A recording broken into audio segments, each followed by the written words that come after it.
तो मेरे बहुत ही प्रिय और बेहद सम्मानित साथियों, हृदय की असीम गहराइयों से अभिनंदन, बहुत बहुत हार्दिक स्वागत।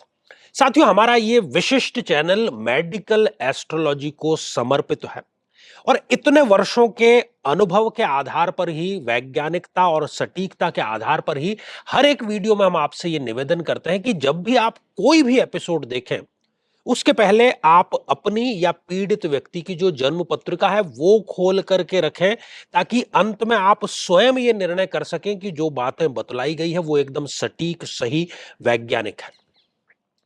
साथियों, एक समस्या है जो कि छोटे बच्चों में 10-12 साल से जो छोटे बच्चे हैं उनमें पाई जाती है। अंग्रेजी में इसको कहते हैं एडेनॉइड्स।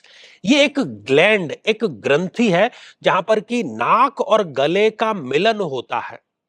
ईएनटी से जुड़े लोग इसको जानते हैं। तो नाक और गले के बीच में ये जो ग्रंथि है ये फूल जाया करती है, और जब ये ग्रंथि फूल जाएगी तो नाक का क्या काम है? श्वास लेना। तो वो बच्चा श्वास नहीं ले पाता नाक से, उसको मजबूरन मुंह से श्वास लेना पड़ता है, और मुंह से श्वास लेना बहुत ही तकलीफदायी है। रात भर बच्चा जो है वो खर्राटे लेता रहता है, और इन्फेक्शन यदि बढ़ जाए तो उसकी जो समस्या है वो ही जानता है, या उसके माता पिता जो है वो जानते हैं। बड़ी ये गंभीर और दुखदायी समस्या है। साथियों, इसका जो एस्ट्रोलॉजिकल रीजन है वो है कहीं ना कहीं जन्म पत्रिका में बुध का पीड़ित होना। और आज इस कार्यक्रम में हम वृषभ लग्न के बारे में चर्चा करने जा रहे हैं। साथियों, यदि अभी तक आपने अपने लग्न से संबंधित एपिसोड नहीं देखा है तो यहां पर आपको आई बटन में पूरी लिस्ट मिल जाएगी, जाकर के आप अपने लग्न से संबंधित एपिसोड जरूर देखिए, क्योंकि हर एक लग्न में स्थितियां अलग है। तो साथियों, ये रही एक वृषभ लग्न की जन्म पत्रिका। और वृषभ लग्न में बुध हालांकि एक योग कारक ग्रह होते हैं, लेकिन उसकी प्लेसमेंट जो है वो निर्धारित करती है कि बालक या बालिका को ये एडेनोइड्स की समस्या हो सकती है या नहीं। यदि बुध देव स्वयं छठे भाव में आकर के विराजमान हो जाए, बुध जो है वो पूरे के पूरे वाणी तंत्र और श्वसन तंत्र का कारक ग्रह है। छठे भाव में बैठा गया जो बुध है उसके कारण ये बच्चा जरूरत से ज्यादा मोटा होता है, या ये कहें कि उम्र के हिसाब से जितना वजन होना चाहिए उससे उसका जो वजन है वो सदैव अधिक रहता है, और ये एडेनोइड्स की समस्या जो है वो भी उसको अवश्य ही हो जाती है।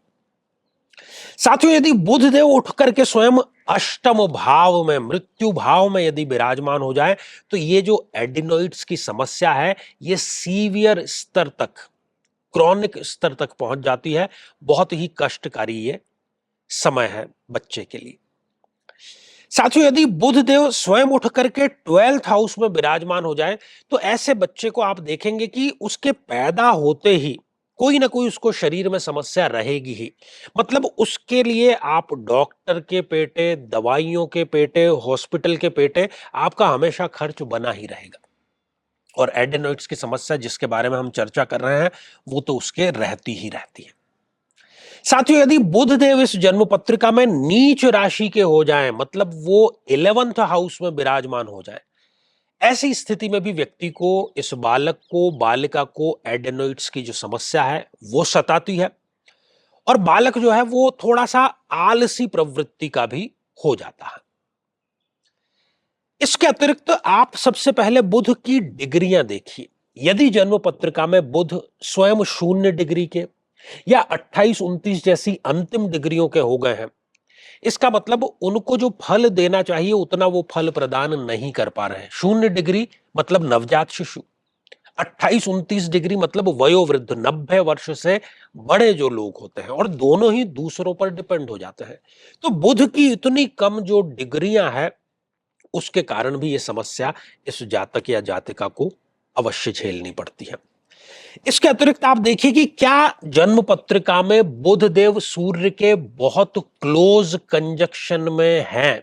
यदि बहुत क्लोज कंजक्शन में है तो भी वो ये समस्या इस बालक या बालिका को जरूर देते हैं बुध अस्त होने की अवस्था में। इसके अतिरिक्त 3 युतियों पर यहां चर्चा जो है वो बहुत जरूरी हो जाती है। यदि बुध देव जन्म पत्रिका में किसी मारक ग्रह के साथ में युति करके विराजमान, इस पूरी जन्म पत्रिका में किसी भी भाव में यदि बुध और चंद्रमा एक साथ में विराजमान है तो बच्चा चिड़चिड़ा होगा, तनावग्रस्त होगा, अजीब सा वो व्यवहार करेगा, कई बार मैच्योर व्यवहार करेगा, कई बार नहीं करेगा, और ये एडेनोइड्स का भी उसके कारण अवश्य बन जाता है। इसके अतिरिक्त आप देखिए कि जन्म पत्रिका में कहीं पर भी बुध और मंगल, यदि इन दोनों ग्रहों की युति है तो उसको क्रोध बहुत जल्दी आएगा, मांसपेशियों में उसके किसी न किसी प्रकार की समस्या जरूर रहेगी, और जिस पर हम चर्चा कर रहे हैं अर्थात एडेनोइड्स, वो भी समस्या उसको रहती है। इसके अतिरिक्त आप देखिए कि बुध और गुरु, यदि इन दोनों ग्रहों की युति किसी भी भाव में है, गुरु एक मारक ग्रह है जन्म पत्रिका में, तब भी यह समस्या एडेनोइड्स की भी देगा, और पढ़ाई में भी बच्चे का मन नहीं लगेगा। एक तो वो वैसे ही शरीर से पीड़ित है, पढ़ाई करेगा कहां से, एकाग्रता उसकी बन नहीं पाएगी। तो ये सारी की सारी समस्याएं एक एक बिंदु करके हमने आपको समझा दिया है, कुंडली आपने खोल करके अपनी फिर ये एपिसोड देखा है, ये मान करके हम चलते हैं, अंतिम निर्णय स्वयं हम आपके ही ऊपर छोड़ते हैं। अब इसका समाधान क्या है? इसका समाधान बुध के उपाय, और जो महादशा चल रही है वो महादशा मंत्र साधना, और बुध के अभिमंत्रित जल का सेवन, बहुत ही वैज्ञानिक तरीके से, क्योंकि डॉक्टर इसको सर्जरी की सलाह देता है। जब बहुत ज्यादा पीड़ा बढ़ जाती है तो उसके पास में एक ही विकल्प बच जाता है, तो इस प्रकार की सर्जरी की जो नौबत है वो ना आए। साथियों, श्रृंखला ये हमारी आगे भी जारी रहेगी, और एक सूचना आपके लिए यही है कि यदि आप भी चाहते हैं कि आपकी कुंडली का संपूर्ण विश्लेषण हो, समस्या का समाधान हो, तो आगामी समय में मैं स्वयं इन शहरों में उपस्थित रहूंगा। आप समय लेकर के मिल सकते हैं, या फिर आप टेलीफोनिक या वीडियो कॉल के माध्यम से भी जुड़ सकते हैं। तो साथियों, आज के लिए केवल इतना ही, और इसी मंगल कामना के साथ में कि आप सभी स्वस्थ, समृद्ध और शांतिपूर्वक जीवन व्यतीत करें। नमस्कार।